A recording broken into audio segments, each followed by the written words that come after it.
का दुर्भाग्य ही रहा है जी। कि 2005 के बाद यहाँ कांग्रेस 2005 में भी नहीं दी थी। बारी कोई उम्मीदवार बना रही है कांग्रेस। 2005 में धर्मवीर सिंह थे। हाँ, वो भी बाहर से ही थे। बाहरी थे। उसके बाद में जो है ना रणवीर महिंद्रा जी थे, वो भी बाहरी थे। यानी कांग्रेस सिर्फ बाहरी को ही लेके आती है। तो ये जो है ना, ये इससे भावनाएं आज तो हुई है कि 27,000 वोटों का मार्जिन था यहाँ। तो सब मान के चल रहे थे कि बार इस बार कांग्रेस को जाएगी एज में कांग्रेस। हाँ, तो लेकिन जब टिकट पार्टियों, मुख्य पार्टियों की टिकट आई या निर्दलियों ने ये नामांकन करे, उसके बाद स्थिति थोड़ी भिन्न हो गई है ना। सोमवीर गसोला इस स्थिति में है क्योंकि उनका एक जनाधार भी बना हुआ है जी। तो वो जितना भी है वो एक है जनाधार। यानी कि उन्होंने सिर्फ चुनाव लड़ने के लिए मेहनत की है। वो चुनाव लड़ेंगे और चुनाव लड़ने के लिए ही मेहनत की है। हाँ, मेहनत की है और मेरा अनुमान है कि वो चुनाव लड़ेंगे, वो विड्रॉ नहीं करेंगे। नमस्कार साथियों, खबर खगाटा के डिजिटल प्लेटफॉर्म पर आपका स्वागत है। एक बार फिर मैं आपके साथ प्रदीप साहू, क्योंकि विधानसभा चुनाव चरम पर है। चरखी दादरी के बाडा विधानसभा क्षेत्र की आज हम चर्चा करने वाले हैं और हमारी चर्चा में आज विशेष रूप से यहाँ पर हमारे साथ हैं रमेश तक्षक जी, राजनीतिक विश्लेषक। बाडा विधानसभा को लेकर उनसे चर्चा करेंगे। सबसे पहले रमेश जी, आपका बहुत बहुत स्वागत है इस चर्चा में। धन्यवाद साहू साहब, और सभी दर्शकों को मेरा नमस्कार। बाडा विधानसभा लगभग पूरा ग्रामीण है, इलाका है। करीब 116 गांव यहाँ पर आते हैं। 1,97,000 वोटर हैं। नामांकन प्रक्रिया पूरी हो चुकी है। बाडा विधानसभा में 19 विभिन्न पार्टियों के साथ साथ निर्दलीय ने 19 लोगों ने यहाँ पर नामांकन किया है, जिसमें एक महिला भी शामिल है। भारतीय जनता पार्टी से उमेद पातुआस ने नामांकन किया है, तो कांग्रेस से सोमवीर शोराण जो कि पूर्व विधायक हैं, लोहारू से 3 बार अभी चुनाव भी लड़ चुके हैं, कांग्रेस से पिछला पहले विधायक भी रहे हैं। जननायक जनता पार्टी ने इस बार कर्नल यशवीर सिंह हंसावास को मैदान में उतारा है। आम आदमी पार्टी ने राकेश चांदवास को टिकट दिया है। वहीं इंडियन नेशनल लोकदल की तरफ से विजय पचगांव ने नामांकन किया है। इस बार भारतीय किसान पार्टी मैदान में उतरी है, क्योंकि किसान आंदोलन की ये धरती है बाडा विधानसभा क्षेत्र। भारतीय किसान पार्टी से महेंद्र जेवली चुनाव मैदान में उतरे हैं।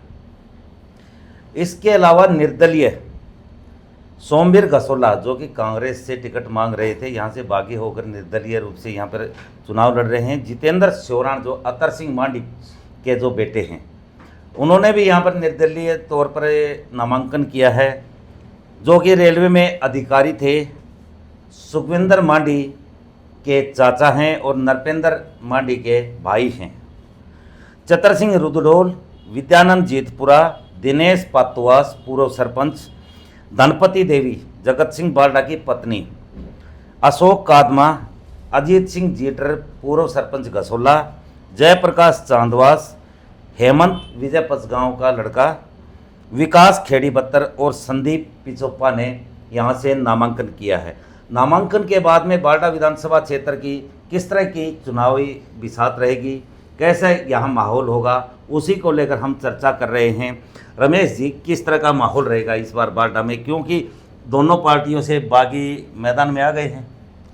सब साहब, पिछले लोकसभा चुनाव के बाद जी एक परिदृश्य सामने आया था कि बाडा कांग्रेस के लिए सुरक्षित सीट है। बिल्कुल, क्योंकि 27,000 वोटों का मार्जिन था यहाँ। तो सब मान के चल रहे थे कि बाडा इस बार कांग्रेस को जाएगी एज में कांग्रेस। हाँ, तो लेकिन जब टिकट पार्टियों, मुख्य पार्टियों की टिकट आई या निर्दलियों ने ये नामांकन करे, उसके बाद स्थिति थोड़ी भिन्न हो गई है।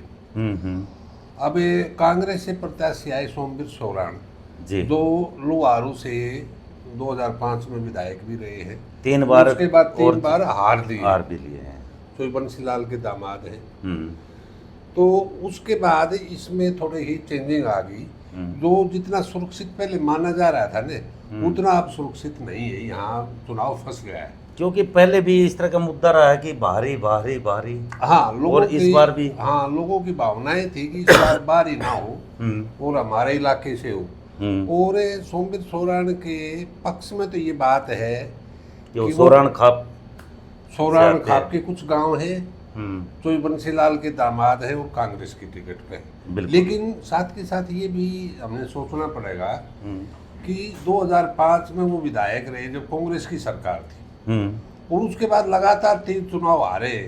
इसका मतलब वहाँ वो एज एमएलए ठीक परफॉर्मेंस नहीं दे पाए थे। हाँ। और वो इस बार यहाँ आ गई और यहाँ फिर भाजपा के भी आगे हैं जो बागी होके निर्दलीय, कांग्रेस के भी है, कोई फार्म भर दिया, कोई वर्कर्स मीटिंग बुला रहा है, तो उनका रुख क्या रहेगा इस पर निर्भर करेगा। उमेद पातवास को भारतीय जनता पार्टी ने टिकट दिया है। सुखविंदर सिंह मांडी 2 बार भारतीय जनता पार्टी से चुनाव लड़ चुके हैं और सबसे पहला खाता बीजेपी से सुखविंदर मांडी ने ही यहाँ भाजपा का खाता खोला है। नरपेंद्र सिंह मांडी भी बागी हो गए हैं, टिकट नहीं मिली, पिछले दिनों मीटिंग भी की थी इन्होंने। तो बीजेपी से बागी और उधर कांग्रेस से बागी। देखियो अतर सिंह मांडी का जो परिवार है, इस परिवार में ही अतर सिंह मांडी के बेटे जितेंद्र सिंह मांडी वो भी चुनाव मैदान में इंडिपेंडेंट आ गए हैं। तो क्या भाजपा के लिए खतरा है या फिर कांग्रेस के लिए? ये एक सोचने वाली बात है, क्योंकि मांडी जो परिवार है जिन्होंने अभी एक कार्यकर्ता मीटिंग भी बुलाई, मांडी सुखविंदर मांडी ने, बिल्कुल, उसमें नरपेंद्र मांडी भी हाँ, मेरी जानकारी के अनुसार उसमें नरपेंद्र मांडी भी थी, बिल्कुल, यानी सारा परिवार था। वो परिवार की मीटिंग थी। और अब जितेंद्र ने तो अतर सिंह मांडी के जो पुत्र हैं जितेंद्र है, उन्होंने फार्म भर दिया है। बिल्कुल, अगर वो मैदान में रहते हैं तो निश्चित तौर से इस परिवार का अपना असर है, वो कभी कम कभी ज़्यादा रहता है, लेकिन उसको हम नकार नहीं सकते। और इन जितेंद्र के मैदान में रहने से भाजपा और कांग्रेस दोनों को डेंट लगेगा, क्योंकि अतर सिंह मांडी वो एक शख्स हैं जो कि बारडा विधानसभा क्षेत्र बना उस समय से लगातार चुनाव लड़ते आए हैं। हाँ, उनका असर भी है। और दूसरा जो कांग्रेस प्रत्याशी सोमवीर सोराण का जितना फायदा होता हुआ दिखाई दे रहा था वो जितेंद्र के आने के बाद कम हो जाएगा, क्योंकि रण सिंह मान भी मैदान में थे लेकिन चुनाव भी नहीं लड़ रहे हैं। 16 तारीख को उन्होंने मीटिंग भी बुलाई है। रण सिंह मान ने बड़ी मेहनत की, गांव दोनों ने, उनके बेटे ने भी, उन्होंने भी, और उनको बड़ी उम्मीद थी इस बार कि कांग्रेस सर्वे वगैरह के आधार पर टिकट देती है तो उनका दावा मजबूत है, लेकिन वो टिकट से वंचित रह गए। और अब 16 तारीख को उन्होंने कार्यकर्ता मीटिंग बुलाई है, तो निश्चित तौर से मैं तो ये तो नहीं मान सकता कि वो कांग्रेस प्रत्याशी की मदद करेंगे। कहीं ना कहीं नुकसान है कांग्रेस को नुकसान ही पहुँचाएंगे, क्योंकि इधर सुखविंदर मांडी और नरपेंद्र मांडी मीटिंग कर रहे हैं, उसमें ये बोल रहे हैं कि भारतीय जनता पार्टी को जो हराएगा उसकी तरफ जा सकते हैं। तो मतलब दोनों पार्टियों को नुकसान है। नहीं, वो तो अभी उधर कहाँ जाएंगे, वो तो जितेंद्र ने फार्म भर दी। जब तक अब मांडी परिवार को आगे जितेंद्र का जब तक फार्म रहता है, जब तक वो किसी को हराना, किसी को जिताना, ये तो समीकरण बना ही नहीं सकते। वो तो खुद के लिए चुनाव लड़ेंगे। अब वो देखते हैं मैदान में रहते या नहीं रहते, उसके बाद होगा। यानी कि मांडी परिवार की जो राजनीति है वो चलती रहेगी, मेरा ये मानना है। और मान साहब के पुत्र राजू मान वो बड़ी सक्रिय है। और मान साहब का भी प्रयास था कि उनको जो है ना धरने प्रदर्शन, कोई भी मीटिंग हो और कुछ हो, लगे रहते थे। हाँ, और कांग्रेस में ये जो सेटिंग गेटिंग का मामला है ना, सीटिंग गेटिंग का जो सीटिंग एमएलए उसको ही टिकट मिलेगी। और बाढ़ अगर मान लो जीत जाता है कांग्रेस का प्रत्याशी तो राजू मान का तो अगला स्कोप भी गया, क्योंकि सीटिंग गेटिंग बिल्कुल, तो निश्चित तौर से वो जो है ना नुकसान पहुंचाएंगे। सोमवीर सिंह गसोला कांग्रेस से बागी होकर पहले टिकट मांग रहे थे, लोकसभा चुनाव से ठीक पहले कांग्रेस में शामिल हुए और फिर टिकट नहीं मिली तो बागी हो गए, तो कितना असर पड़ेगा? हाँ, ये एक बड़ा महत्वपूर्ण सवाल आपने पूछा। हरियाणा माइनिंग और क्रेशर एसोसिएशन के प्रधान हैं, बिजनेसमैन हैं, पैसे की कमी नहीं है। देखिए, गत विधानसभा चुनाव का आप सिनेरियो दादरी का देखेंगे तो उसमें सोमवीर सिंह सांगवान निर्दलीय प्रत्याशी थे। बिल्कुल।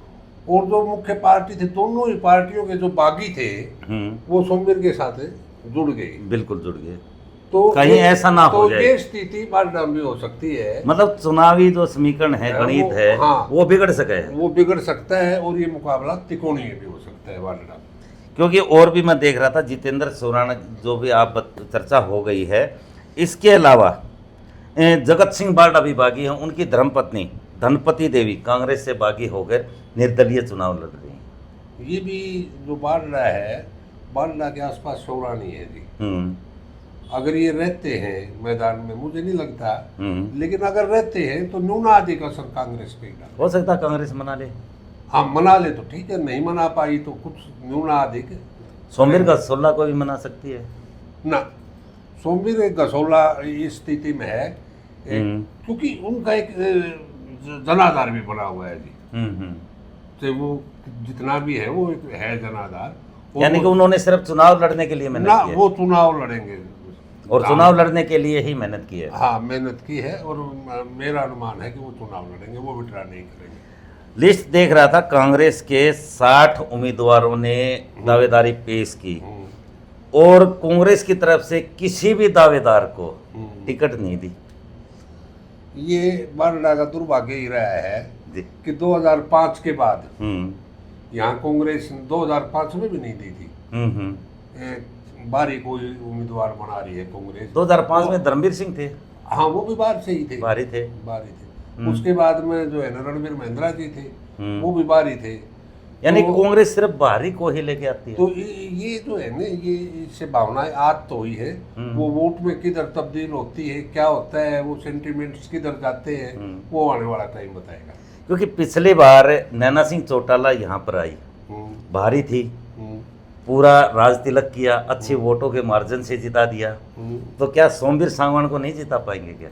सोमवीर सौरान को सॉरी, देखो सोमवीर सौरान मुकाबले में रहेगा क्योंकि जो एंटी भाजपा सेंटिमेंट है, एंटी इनकम्बेंसी है, हाँ है बारडा में, और कंप्लीट ग्रामीण इलाका है। तो ये नहीं कि वो फाइट में नहीं रहेंगे या जीत नहीं पाएंगे, ऐसी अभी कोई बात नहीं है। मुकाबले में रहेंगे, रिजल्ट आगे की बात रहेगी। क्योंकि बारडा विधानसभा जो क्षेत्र है उसमें करीब 54% जाट हैं। जाट बाहुल्य क्षेत्र है ये, किसान आंदोलन की धरती के नाम से जाना जाता है। यहाँ पर जितने भी सभी पार्टियों ने जो भी उम्मीदवार उतारे हैं, सारे जाट ही उतारे हैं।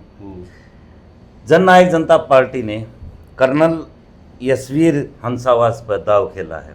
नैना चौटाला का यहाँ पर अच्छे मार्जिन से जीतना, इस बार कर्नल यशवीर सिंह, जननायक जनता पार्टी और आज़ाद समाज पार्टी, उस चीज़ का कुछ विशेष असर डाल सकता है। देखिए, ये लोकसभा का जो चुनाव था उसमें जसपा का उम्मीदवार था राव बहादुर सिंह। आप देखेंगे उसको 2000 वोट भी नहीं मिले, सिर्फ 2000, बल्कि वो पहले पिछली लोकसभा में लड़े, उस टाइम सबसे ज्यादा बारडा से मिले थे स्वाति यादव। हाँ, स्वाति यादव जो थी जी। तो आप ये देखो, बारडा में तो देवीलाल परिवार का असर रहा है, इसमें कोई शक की बात नहीं, शुरू से रहा है। क्योंकि ये आंदोलन की भूमि थी, तो देवीलाल भी आंदोलनकारी आप थे। बिल्कुल। तो यहाँ प्रभाव था, प्रभाव बंसीलाल का भी रहा है। हाँ, तो बंसीलाल का भी रहा, दो का ही रहा है। लेकिन ये पिछला लोकसभा का जो चुनाव हुआ ना, इसने जननायक जनता पार्टी को रेस से बाहर कर दिया बारडा जी। तो मैं नहीं समझता वो, अगर पिछले लोकसभा चुनाव में जननायक जनता पार्टी अगर बाहर हो गई तो नैना सिंह चौटाला कैसे जीत पाई? नैना सिंह चौटाला उस समय तक जसपा के खिलाफ माहौल नहीं था। जसपा उबाल पर थी, हाँ, नहीं बनी थी, लोगों को आशा थी। और इस बार जो है ना, वो जसपा का वो प्रभाव नहीं है, उसके खिलाफ भी सेंटिमेंट है। इंडियन नेशनल लोकदल से विजय पचगामा पिछली बार भी चुनाव लड़ा था, इस बार भी फिर मैदान में है। उसके साथ इस बार विशेष रूप से बहुजन समाज पार्टी का साथ गठबंधन है। बारडा इलाके में बहुजन समाज पार्टी का ज़्यादा असर नहीं है। विजय पचगामा सक्रिय जरूर रहे हैं बहुत लंबे समय से राजनीति में, भिवानी नगर परिषद के चेयरमैन भी रहे हैं, लेकिन इस बार बारडा में ये मुकाबले में नहीं हो पाएंगे, जहाँ तक मेरा अंदाजा है। और बाकी तो देखो वोटर्स का होता है जी। इस बार पहली बार ऐसा हो रहा है जो कि किसानों ने मिलकर एक पार्टी बनाई, भारतीय किसान पार्टी, महेंद्र जेवली चुनाव मैदान में। देखिए, जो बारड़ा का मतदाता है ना, वो बड़ा परिपक्व मतदाता है, बड़ा समझदार मतदाता है। आज़ादी के तुरंत बाद रियासत जींद का इलाका था ये, बिल्कुल। पचगांव के तो महताब सिंह बागी थे, राजा बनाए जींद राजा रियासत बनाए। के, और उन्होंने चुनाव लड़ा था, वो तीसरे चौथे नंबर पर रहे थे। उसको यानी कि वोट- बारडा के लोगों उसके का वोट- मिजाज अलग टाइप का है। हाँ, उसको वोट नहीं दिया, देखो आप। तो ये इनको पता है वोट कहाँ जाना है, ये अपने वोट को ज़्यादा खराब नहीं करते। तो किसान मजदूर जो पार्टी है वो बनाई है ना, वो नहीं, ये वोट को खराब नहीं करेंगे। तो कैसा माहौल रहेगा इस बार कुल मिला के? बारडा में ज़्यादा तो डिपेंड करेगा बागियों के रुख पे, वो क्या रुख अख्तियार करते क्या हैं, ऐसे समीकरण बिगाड़ सकते हैं हाँ, या कोई वो कैसा रुख अख्तियार करते हैं, ये बताएगा। यहाँ मुकाबला तिकोना हो सकता है, हो सकता है, संभावनाएं हैं। चलो जी, देखो बारडा विधानसभा की चर्चा कर रहे थे, जिसमें विशेष रूप से भारतीय जनता पार्टी और कांग्रेस के साथ साथ यहाँ पर निर्दलीय मैदान में मजबूती तौर से आ सकते हैं, और जो चुनावी जो माहौल है बारडा विधानसभा में इस बार तिकोना हो सकता है, ऐसा यहाँ पर लोगों के बीच में भी चर्चाएं हैं, और ऐसा लग भी रहा है चुनावी माहौल कि इस बार बारडा का चुनावी माहौल तिकोना भी हो सकता है, और जो निर्दलीय हैं यहाँ पर गणित भी बिगाड़ सकते हैं। ये तो आने वाला समय बताएगा, बारडा विधानसभा क्षेत्र की जनता तय करेगी। 5 अक्टूबर को मतदान करेंगे और 8 अक्टूबर को रिजल्ट आएगा, उसमें स्पष्ट रूप से ये पता लग जाएगा कि बारडा विधानसभा के लोगों की क्या मंशा है और क्या उनकी सोच है। तो आप लगातार देखते रहिए हमारे साथ। बहुत बहुत धन्यवाद रमेश जी, और धन्यवाद जी लगातार आपका, जुड़िए। धन्यवाद जी सभी दर्शकों का। जी नमस्कार।